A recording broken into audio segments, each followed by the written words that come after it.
Ассаламу алейкум достор, мен өзүмдүн жаш мусулман бир туугандарыма кайрылам. Өзгөчө мен курактуу. Өзүбүздү мусулманбыз деп жатабыз, алхамдулилля деп айтып атабыз. Кудайсызда. Анан кийин ошол эле момент арак барго, аракты биз арам деп билебиз. Арак арам нерсе экенин билебиз. Буну мусулман эмес, буну бөлөк адам деле, исламда жүрбөгөн адам деле билет да, арак арам экенинчи, мусулмандарчы. Ошол эле момент биз аны арам экенин билип туруп, эмнеге тойлорго, свадьбаларга барганда андан отказ жок. Ал момент арак адал болуп калат да, ошол эле мусулманга адал болуп калат. Анда жок, анын жүрөгүндө бул арам, буну бизге Аллах Таала запрещать эткен деген сезим жок калат.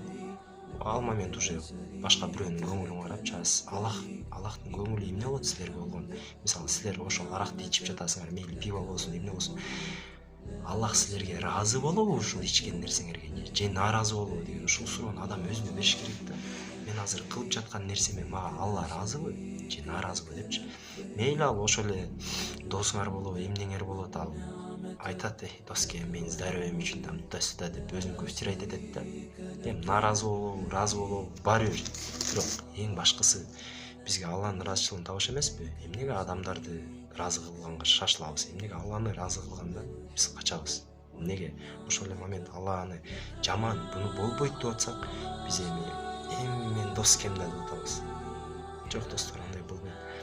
Бул нерсе биз өзүбүздүн динибизди үйрөнбөгөндүктөн, изучать этпегендиктен биз ушул акыбалга келип отурабыз. Бүгүнкү күндө өзүбүздү мусулманбыз деп туруп, бирок пятница күнү эле кечинде тойго барып туруп арак ичип атабыз.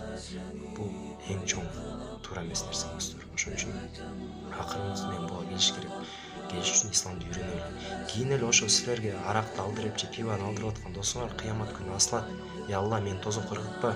Мени ушул акыбалга ушул жеткирди, ушул мага уюп берген, ушул деп силерди көрсөтөт достор. Ошон үчүн